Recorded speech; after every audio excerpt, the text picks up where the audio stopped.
Hi, everybody. I wanted to share a presentation I made that I shared on my call last night that was rudely interrupted by a power outage. But I find the information in the presentation very pertinent and powerful.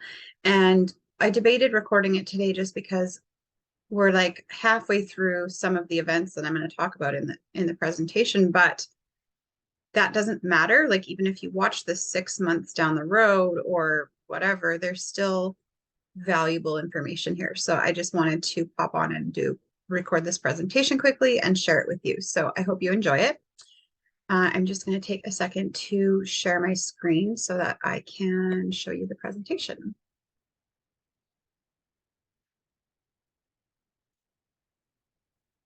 Okay, so here it is.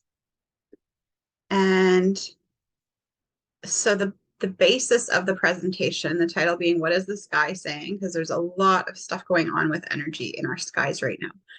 It's been like that a lot this year so far. Various things going on, solar flares and solar storms, and which created some spectacular northern lights for us to see in our area that we haven't been able to see quite like that around here, which was really special. There's been some very intense energies that have come and gone, and I think that we're going through a year that's like this. So I just wanted to speak a little bit about it, but I want to back it up just a little bit in that while I'm speaking to things that are going on in the sky, there is a connection about how it impacts us down here. And whether you believe in astrology or um, numerology or whatever your beliefs are around the impact the moon has on us, etc. I want the focus, or I want to be able to bring it back to who we are in our bodies and what we're capable of doing. I want to be able to show how the astrological forecast and some of these events that are going on are just invitations and opportunities for us to explore ourselves a little bit more. So, having said that, let's look at what's going on in the skies right now, because it is an interesting week for us. Last night, we saw at about 9:30 in the evening in this part of our world, we saw a new moon in Aries. And today we experienced this hybrid solar eclipse that has already gone through as I'm recording this. And tomorrow we see Mercury go into retrograde on Earth Day. So I want to just go through the first few slides and share with you sort of what these things mean. I'm new to astrology. I'm by no means an expert.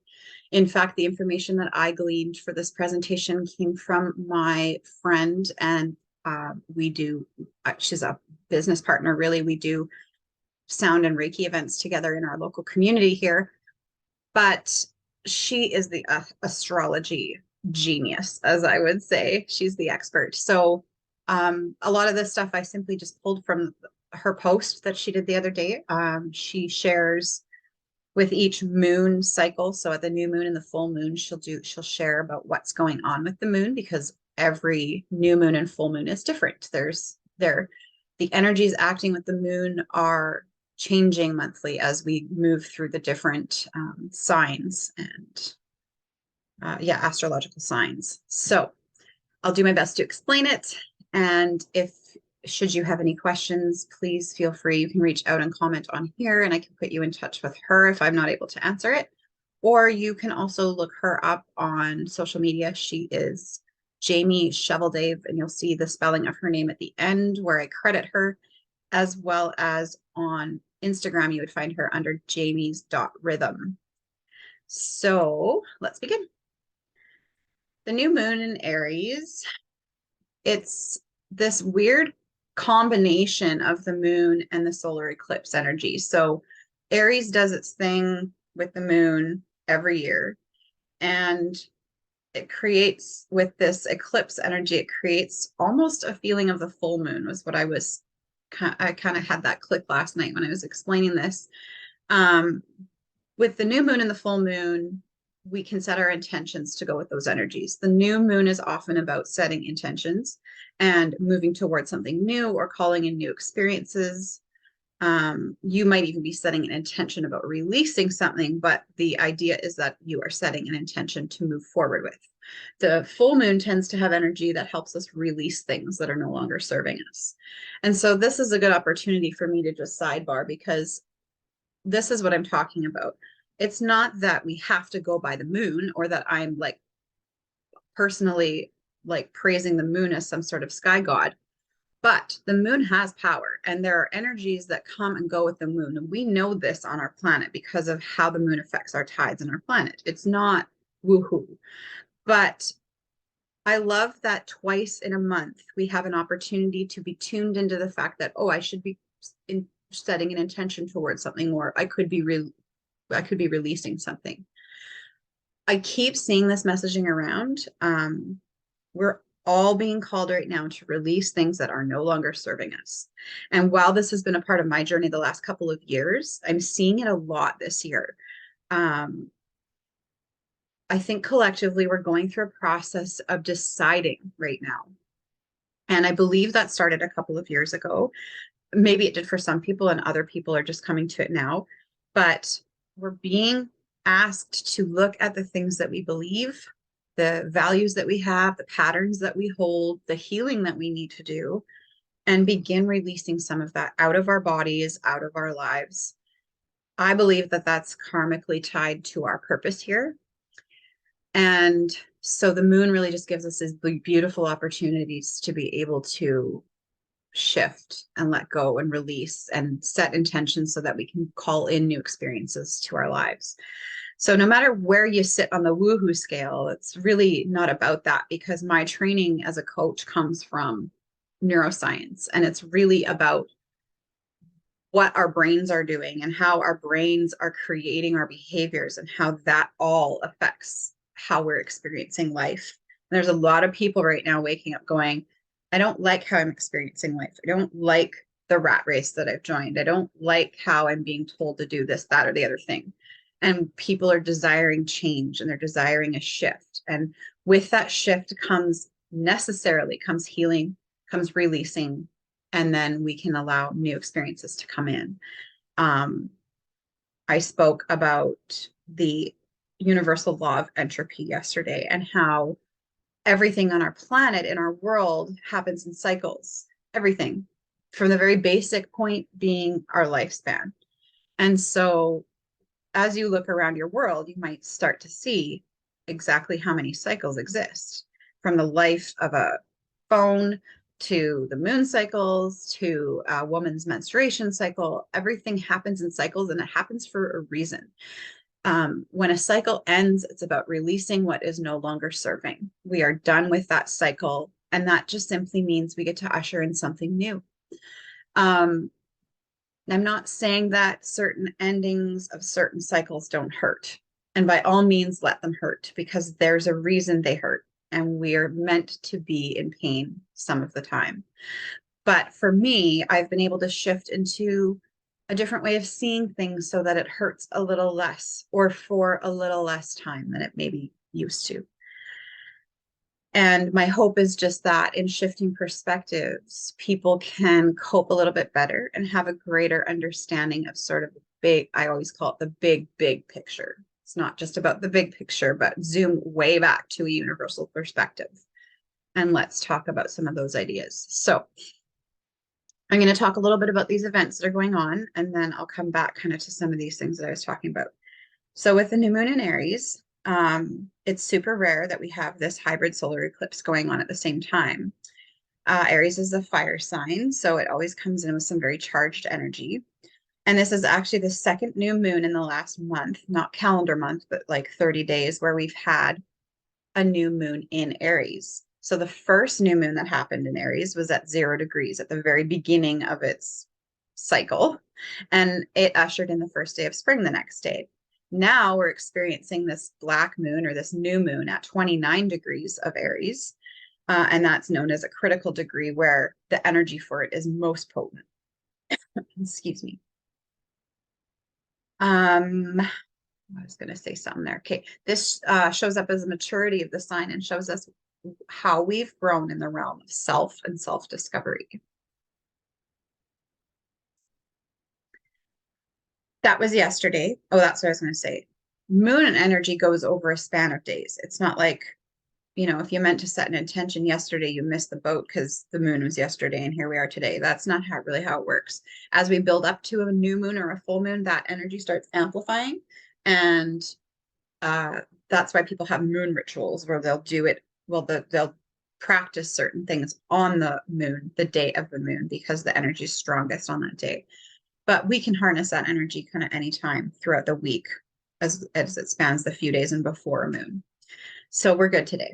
No matter, and like I said, even if you see this in 6 months from now, it's still good stuff. So the hybrid solar eclipse, and I had never heard of a hybrid solar eclipse before, and I understand why now because they don't happen very often. But the solar eclipse always happens on a new moon when the moon lines up between the sun and the earth, and then that action cuts off the light from the sun. So an eclipse is possible when this alignment happens within 17 degrees of the lunar nodes. Now, this is the language that I'm not fully familiar with, so bear with me. And if you have questions, this is where you might reach out to Jamie. A hybrid eclipse is rare, and it happens about every 7 times. It happens 7 times every 100 years. So it's no wonder I hadn't heard of it because it doesn't occur very often. This particular eclipse, or not just this eclipse, a hybrid eclipse will start out as an annular eclipse. Excuse me, I have to have a sip. And the annular eclipse shows up like a ring of sun fire appearing around the moon. And then it transitions to a total eclipse. And the eclipse in this case, for this particular one, had been visible from parts of Australia, East and South Asia, Antarctica, and the Pacific and Indian Oceans. Not everyone gets to see them. We have another annular eclipse occurring in October of this year. And I believe there's a full total solar eclipse occurring next year where we in North America are more likely to see it, but I don't think in the western part of the country, if I'm remembering correctly. But anyway, that's something else to look up another time. I really liked this visual for the hybrid eclipse because it shows how the 3 different eclipses take place, how the shadows end up appearing to us as viewers on Earth. And just noting that the hybrid eclipse involves all 3 areas of the moon. So that's the umbra, the penumbra, and the antumbra. Those are the 3 types of shadows that get cast from the moon. And so a hybrid eclipse is involving all 3 areas of the moon and combine all 3 types of solar eclipses. So that's what we were experiencing earlier today. Some of us. Okay, so then we get this blending of energies because we have the new moon and the eclipse. An eclipse season has its own energy anyhow. So as we're working with any eclipse, we understand, as it's mentioned on this slide, it's a very swift energy. Things can move really quickly. And it can be unpredictable. It can feel unstable. So this is a reason why it's important in my mind to understand what's going on with the energies, because energy will impact us. And if we don't know what's happening and why, then it can feel like it's chaotic and we don't have control over it. But if we understand what's going on, we can appreciate the process and we can handle the energies a little bit differently. So eclipse season is about your evolution and aligning with your soul's mission. So every time we go through an eclipse season, it's an opportunity to like check in with your alignment, check in with your evolution. Are you on the right path towards your soul's purpose for being here? While a new moon represents a beginning, its position at the critical degree of Aries also signifies the need for things to end before ushering in new opportunities. So while that is the case with a new moon, this notion of having Aries involved just amplifies that even more. It urges us to leave behind the things that are distracting or holding us back from living up to our full potential. Think about the phrase, when one door closes, another opens. So it's that law of entropy again. Let it go so you can have something new. Let it end, let the cycle end so a new one can begin. A solar eclipse can be a time of unpredictable and unstable energy. Sometimes this sheds light on things that have been otherwise hidden away from us, and that and these things can often be difficult to process. It can be challenging to our nervous system, especially if we don't have that awareness. We have these energies playing a role in seemingly wreaking havoc on our systems, but our systems don't know how to respond because we don't have the awareness around it. So take the time when you're processing and integrating to relax, decompress. Maybe you want to go for a walk, meditate, take a bath, whatever it is for you that helps you detach and chill. Super important in this intense energy. And then we have Mercury in retrograde. And this is what I experienced last night because as Mercury's coming in to retrograde, the power had gone out last night and threw off my call, which was totally fine. And I was speaking to it later on about how I think it was later on in the call because we were still live on Facebook through all of that and the power did come back on. But how a year ago, how different I would have handled that kind of an interruption. Like I've planned this thing, I'm on this call, and all of a sudden the power comes out and cuts me off. And I had to scramble to switch to my phone and blah, blah, blah. Well, it was like not even a big deal yesterday. And wasn't even thinking about retrograde until after the other person on the call with me said, oh, it looks like retrograde starting. And we had a good laugh about it. But Mercury in retrograde often gets that reputation of technology going wonky, which it says here in this slide, because communication is a key component to what Mercury is all about as a planet. So, so Mercury is going into retrograde, and it is an invitation for us to turn inward and have a look at what's going on within us. And so, again, we might experience technology being wonky, but it's about communication. So you might find that you're having a hard time communicating with people. You might find that you're fighting with people more than you usually would, or that you can't seem to get through to your children right now, or there's a whole slew of things around communication that can come with that energy. Now, this particular Mercury in retrograde is happening in Taurus. So Mercury is going into retrograde tomorrow, and that is the same day we shift from Aries into Taurus. And so Taurus is a stable earth sign. And basically, and this is Jamie saying, I'm summing it up as an opportunity to turn inwards and evaluate our resources and stability, realizing that we are our own best resource rather than searching externally for stability and validation. And I love that line so much right now because I've been hearing this message over and over again the last, I would say, couple of months at this point, where we are struggling so hard right now. So many people are suffering, and we continue to look outside of ourselves. We continue to be in that we're not necessarily choosing it because we're guided towards that external validation, but we're being invited to come back to ourselves and understand that we don't need anything outside of ourselves to confirm what we already know. But it's not that simple because, I mean, it's simple. It's not that easy because coming back to ourselves when we've been trained away from ourselves for so long it can be a bit tricky.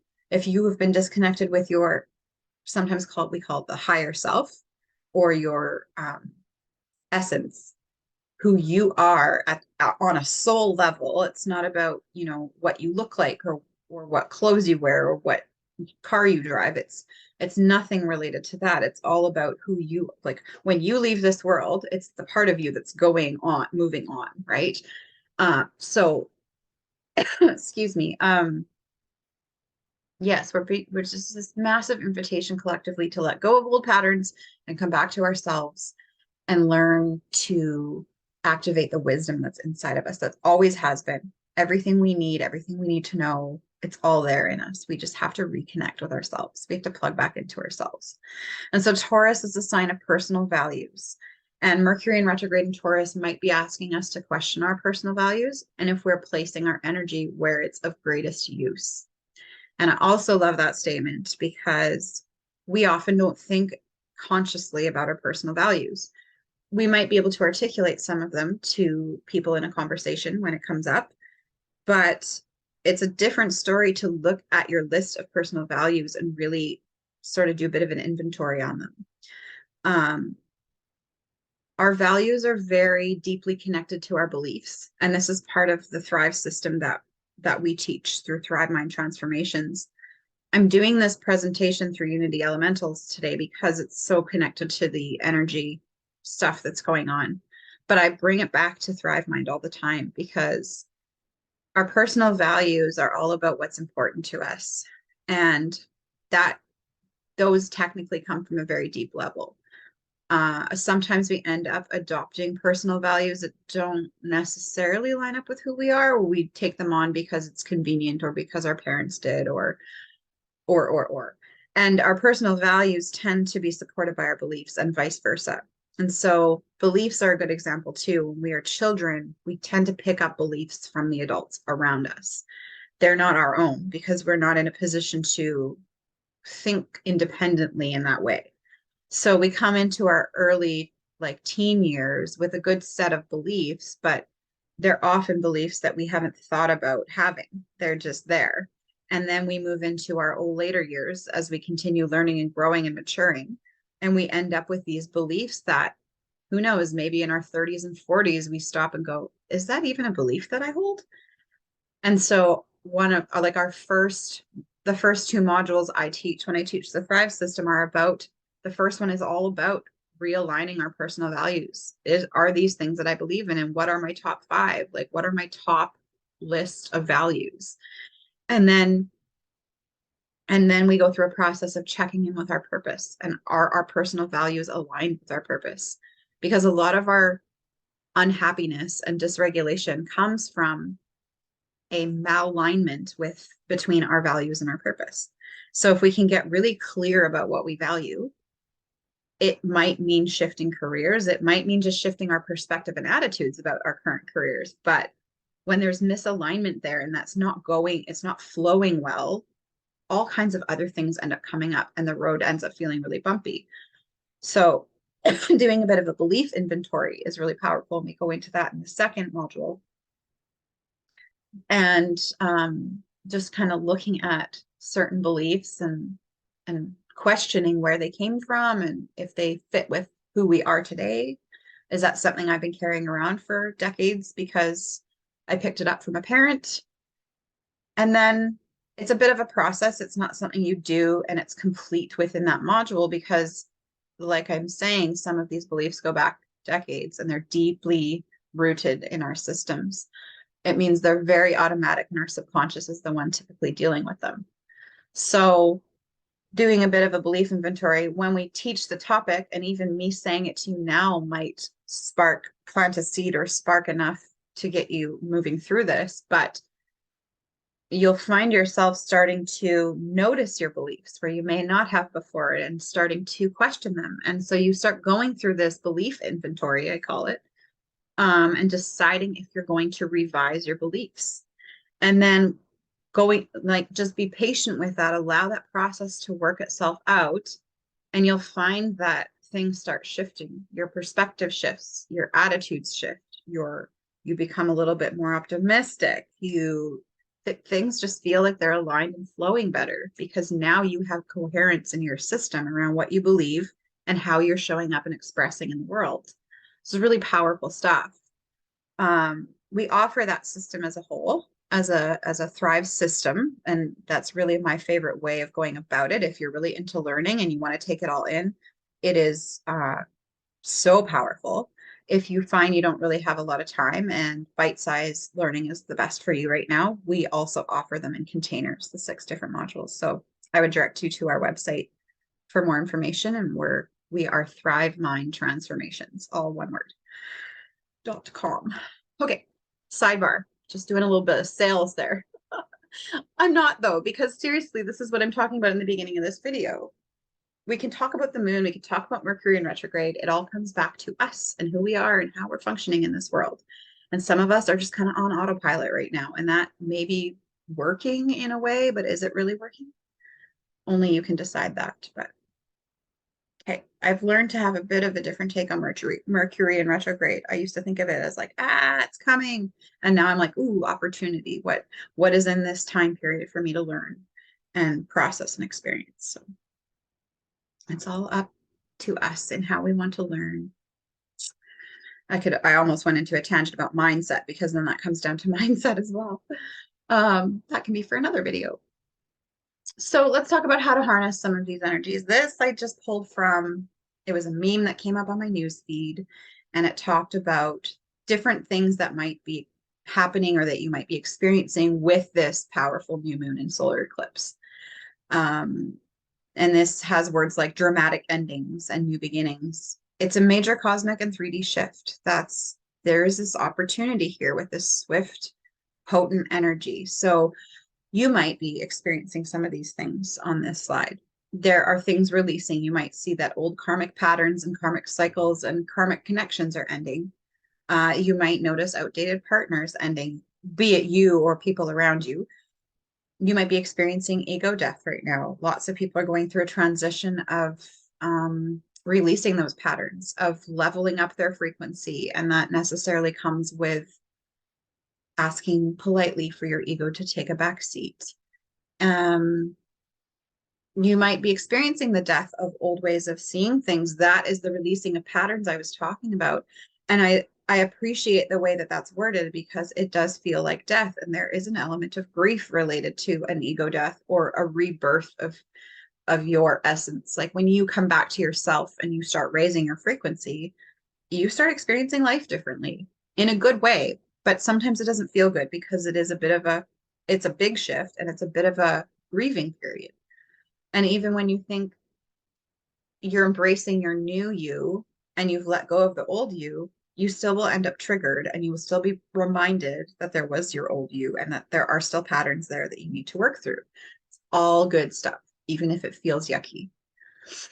You might be experiencing struggles or difficulties, or sorry, you might be like noticing that struggles and difficulties or old pain is ending. You might notice, I don't know that this comes up in here. You might notice old stuff from the past coming up, asking you to take note. Like, have you released this? Are you actually done with this? Is it time to let go? A lot of times we think we've moved on from a situation or an experience, but we've really just put the blinders on and kept walking forward. It's not that we've dealt with it. And so then it sits and it resides in our system.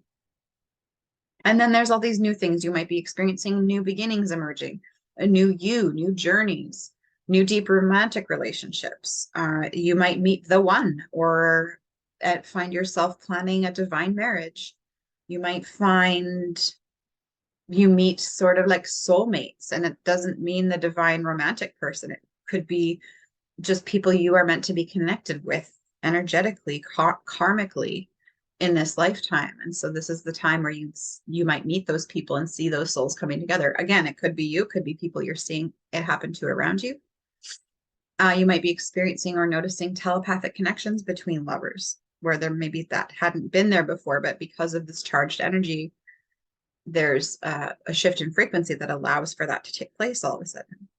And then there could be some sudden changes or shocking moments, and that could be positive, it could be negative, depending where you're at with that entropy cycle and the releasing and bringing in of new. So yeah, that was sort of one take on some of the things going on. I pulled this also from my news feed because I really liked it. It goes in the next slides about how the astrological signs might be affected based on your element, not your sign.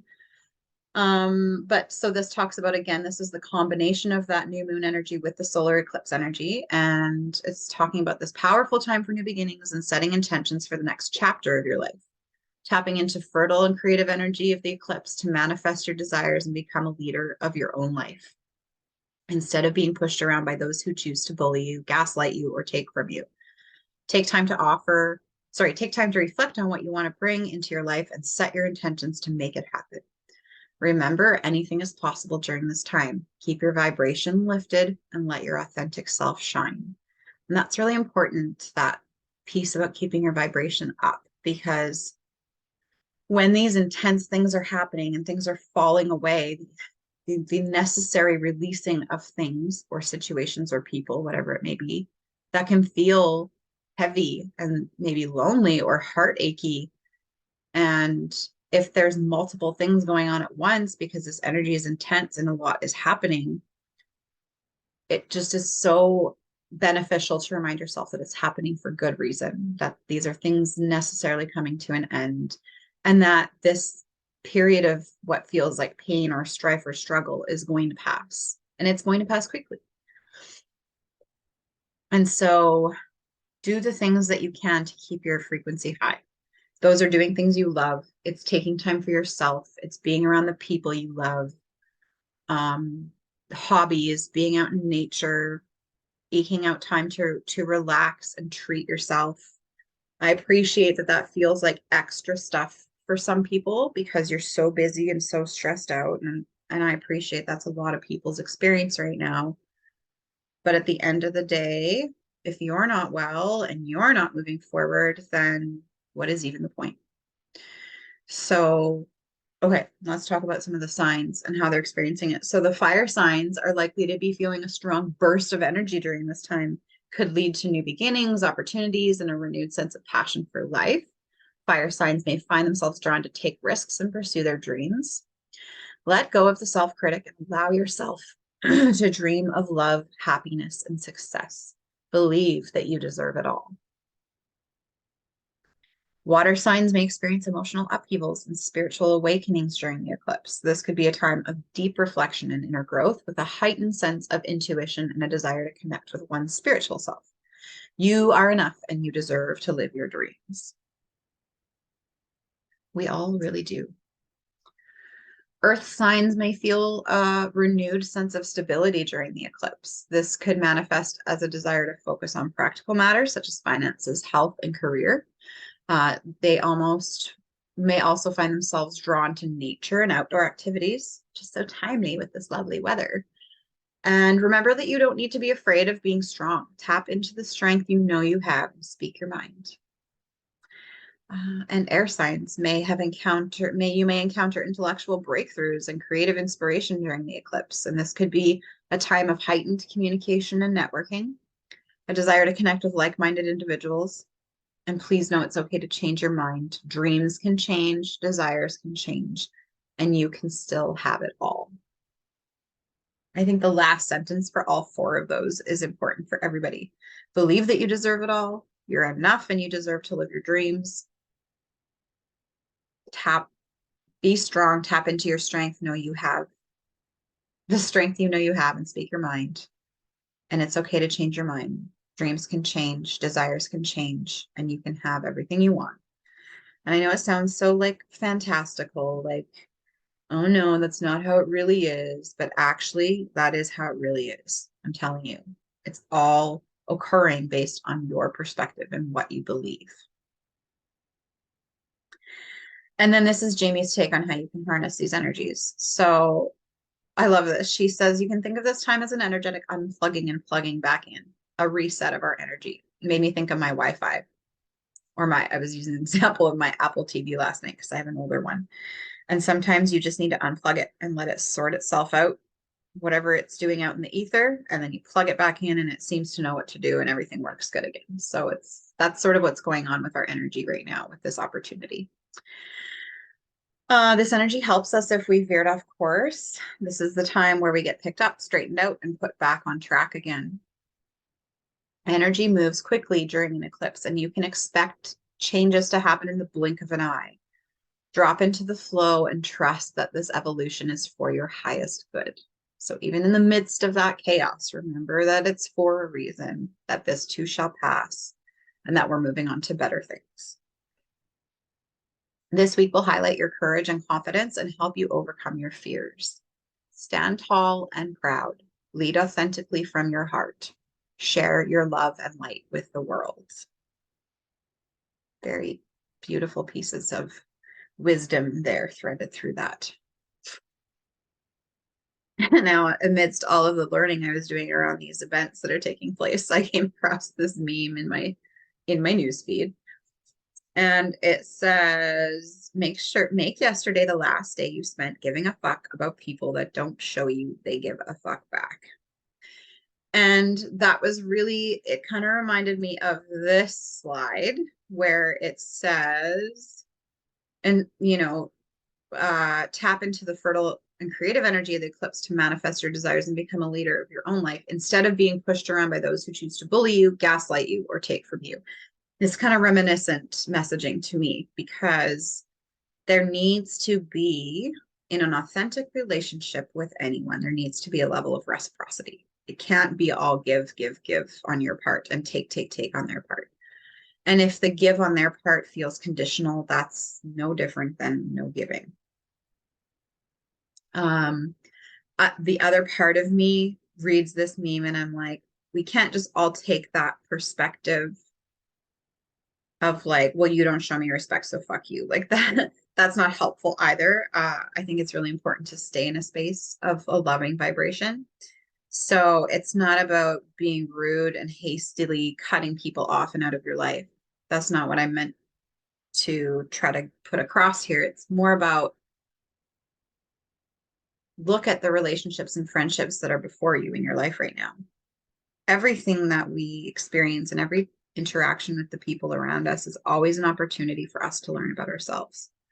It's really all just we're being mirrored constantly to our lives are being mirrored to us constantly through our experiences and interactions with others. So maybe what this is more than anything is an opportunity to do like a friendship inventory, have a look at the relationships in your life and who are the people that you feel just like lit up about after seeing them and they just like fire you up about life and you feel so good walking away from time spent versus the people that you feel drained after hanging out with them because they're always complaining, they're always suffering, they're always whatever. Their low vibration drains you of your high vibration and that's not okay.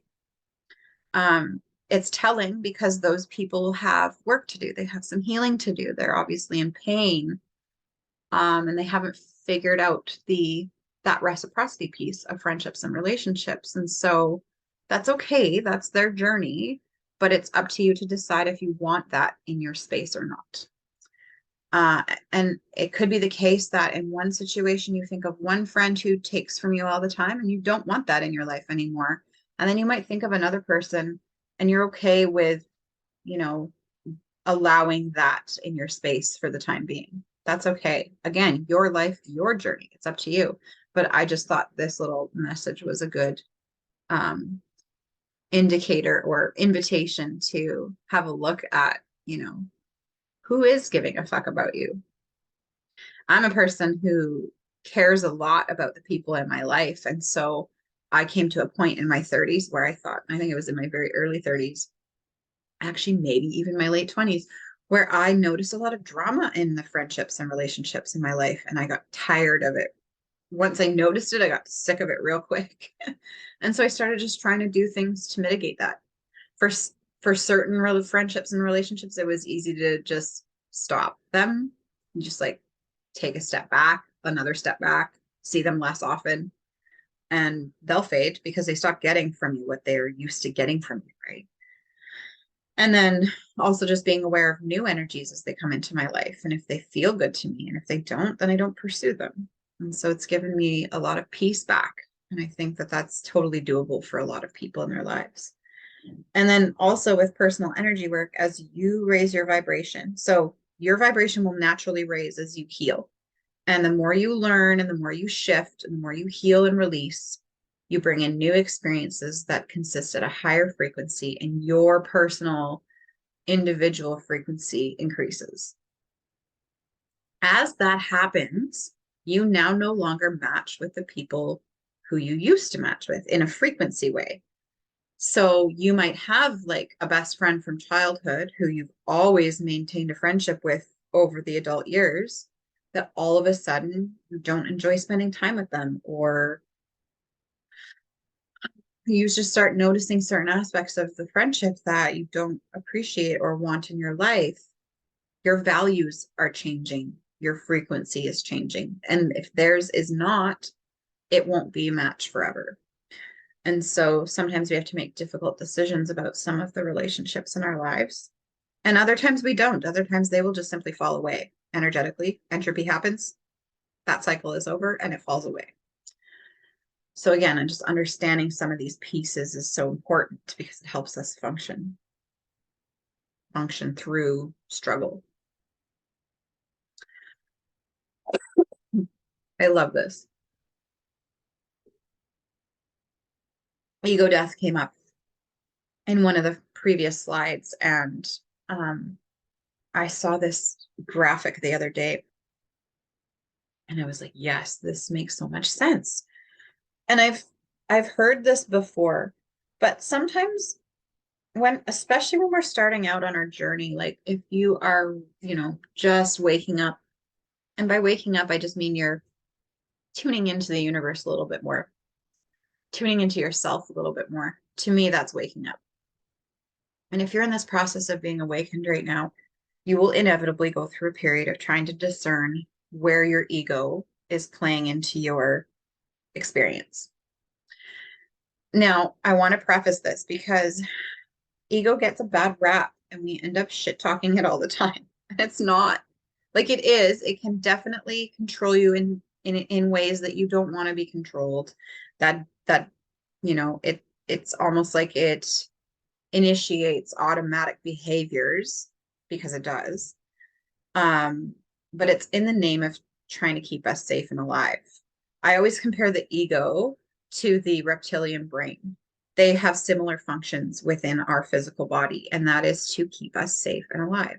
Now, the ego is not a physical um, piece of anatomy in our body. It's like the mind equivalent to um, the reptilian brain, where we can actually look at a diagram of a brain and point to the part of the brain that's our base.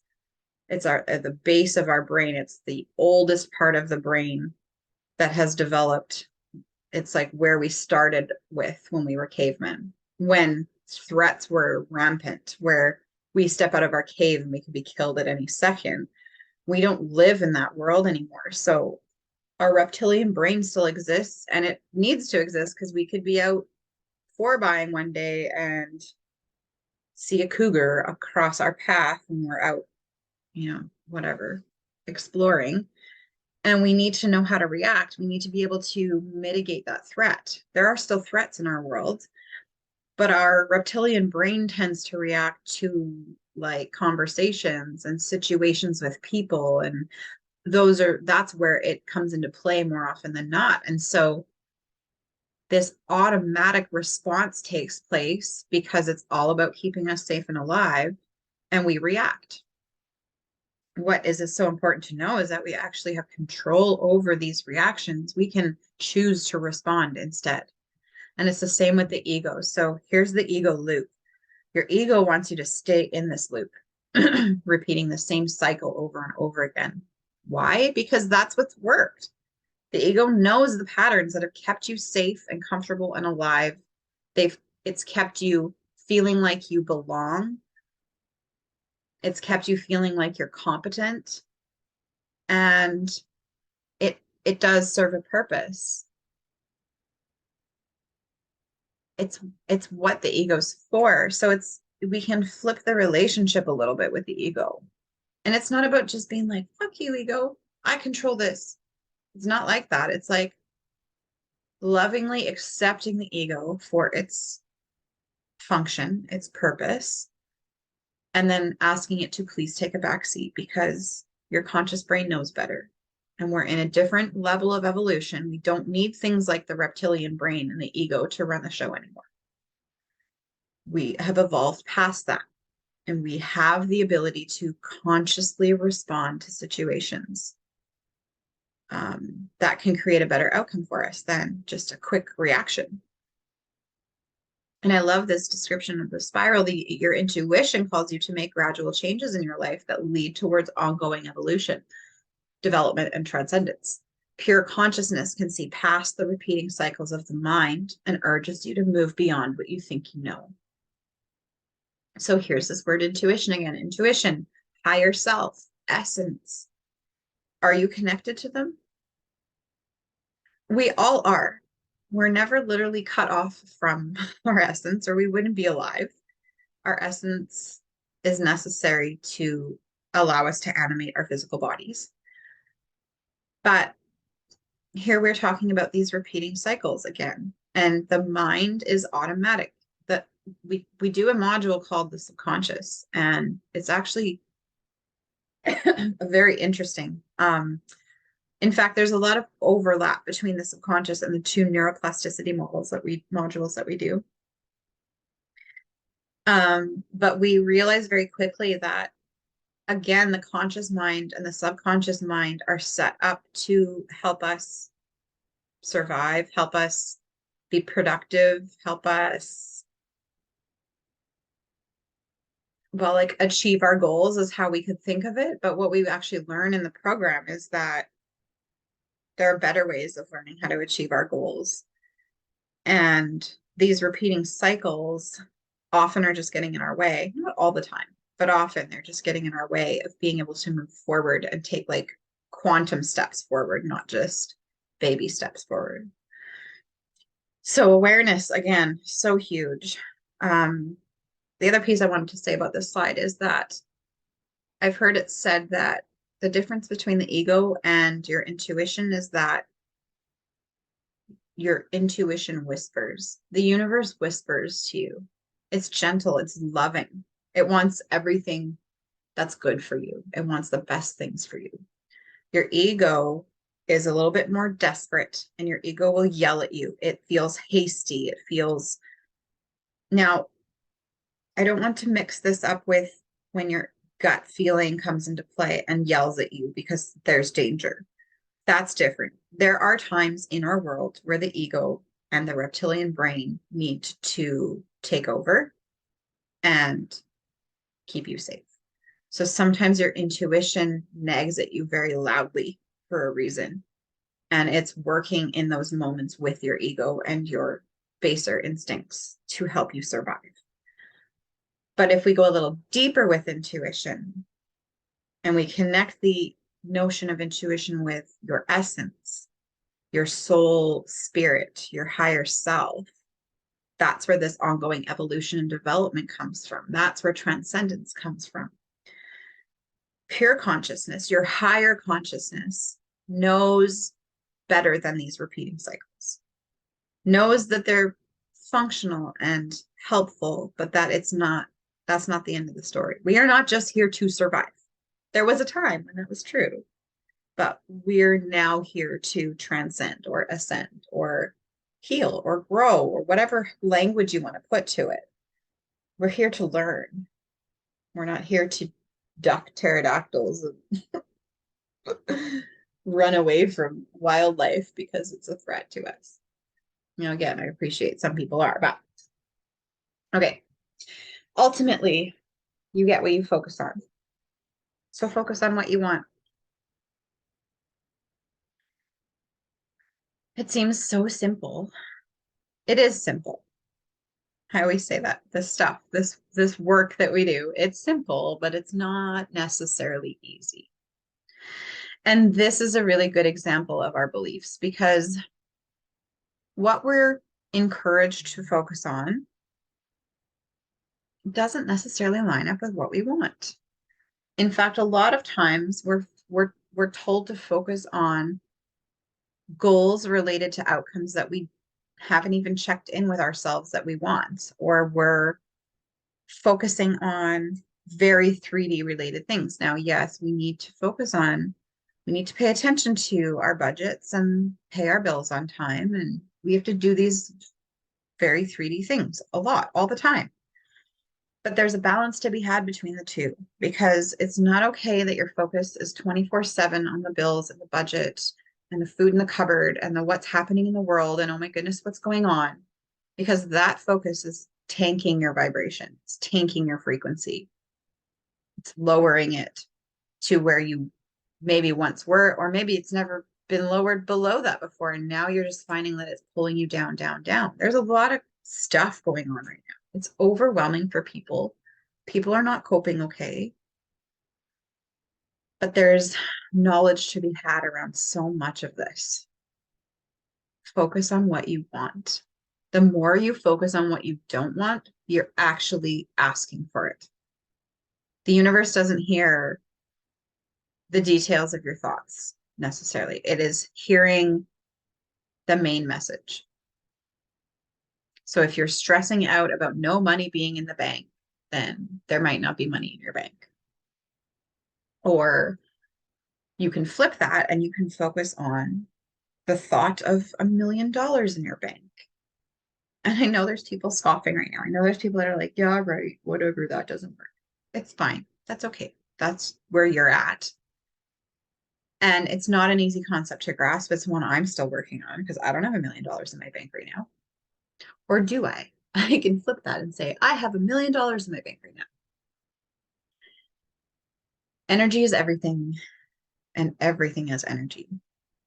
And whether you're thinking a thought and that's the intention you're grabbing onto, or you're speaking words to someone and that's what you're putting out there, or you're showing through acts of service how much love you have to give in this world, it's all impacting your frequency. It's all impacting your experience here. And we have so much more control over our experience here than we tend to realize. In fact, some days I think there are people and powers out there doing their very best to keep us detached from our essence, to keep us living in a state of fear, living in a state of need. Those are two of the lowest vibrations out there. And if you want to counter that a little bit, look for love and focus on love. In fact, having a straight focus on love, I'm pretty sure is going to bring you all the things you need. But the problem with that is you can decide, okay, I'm just going to flip to a perspective of love. And then you feel like not everything you need is coming to you. That's where the healing starts to come in. That's where you start to be shown where you need to love yourself a little bit more, where you need to release things from the past and then replace it with love for yourself a little more. And it's maybe not the quick little journey you might be thinking it is, but I'm going to tell you, it's the most worthy journey that you can embark on. I wish for the world to be able to see their own inherent value, for each individual to understand. Like when I look across the room at someone I admire so much, I have exactly all of that in me as well. We all come from the same stardust, from the same energy. I am no different than you. You are no different than me. In the energetic sense, in the creation sense. The difference is I am here on my journey with my unique frequency and my unique essence. And I get to come into play with yours, and we get to collaborate together and express together and create together. Or not, and that's okay too. But there's so much, I always call it magic because it feels like magic. There's nothing really magical about it because really magic comes down to illusion. This isn't illusion. This is the real deal. But yeah, I would love for people to be able to experience their own inherent value and worth because it's massive. And once we can start coming to this place where we feel that and we can feel into it and love it and honor it, then we can start creating all kinds of different magic here in this world. The alchemy that we are capable of as individuals, as spiritual individuals, is unbelievable. And there's a lot of this work happening right now. There's a lot of growth. There's a lot of shifting. People are tuning in. They are starting to get it. And it's very exciting. So I hope you've enjoyed this. I hope you've learned a thing or two, or at least, heard something that made you wonder or question. And if you're ever curious to know more, please visit us. I am Unity Elementals. I'm on Facebook. I'm a Reiki practitioner, but I focus mostly on the coaching, and my coaching consists of a more intuitive approach, and I really prefer to keep it like fairly casual. Not that the topics aren't serious, but I don't want it to feel clinical. I want it to feel like a conversation with a friend. And through that, I bring in intuitive hits. I will use tarot and oracle cards to help guide and channel messaging from the other side, like through my guides and through your guides. So that's just, I approach it that way. I'm also perfectly capable of sitting down with you and giving you the facts through the Thrive system because that's all science-based information. It's all fact-based. And if you're a science person and that's the logic that you need, I can totally give that to you as well. That's what I'm trained in. I've just learned to work with the energies and I'm seeing so much overlap between the, if you will, metaphysical world and the scientific world. And it's really exciting. So that's a bit about Unity Elementals. Thrive System, the Thrive Mind Transformations company, my mom and I run that together, and we're both transitional coaches. So the best way to go about that is to hop on a discovery call with us and or an information call. And we can just have a conversation about what you're looking for, where you're at, where you want to go, if we're going to be a good fit to work together. And we can take it from there. There's different ways we can approach coaching. We offer group sessions if that's wanted, needed. We can work one-on-one with people. We're happy to go out in the community and do education with companies and organizations. There's so many ways to go about getting this knowledge out to people. And then finally here, I will credit the people that I took things from to create this presentation. Jamie Shovel Davis, who I was talking about. She just goes by her personal Facebook account and does her lunar posts and updates through that. And then if you're more of an Instagram user, you can find her at Jamie's dot rhythm is her handle on Instagram. And Jamie is she is a Reiki master, but she also does astrological charts and coaching. So you could hit her up for those services if that's something you're interested in. And then there's just a couple of online sources where I grab some images and info from. And then that's about that. So I hope that you have a really beautiful time through these intense energies. One thing that's really important as you're going through processes of release and grief is to allow the emotions that come along with release and grief. Please feel your feelings.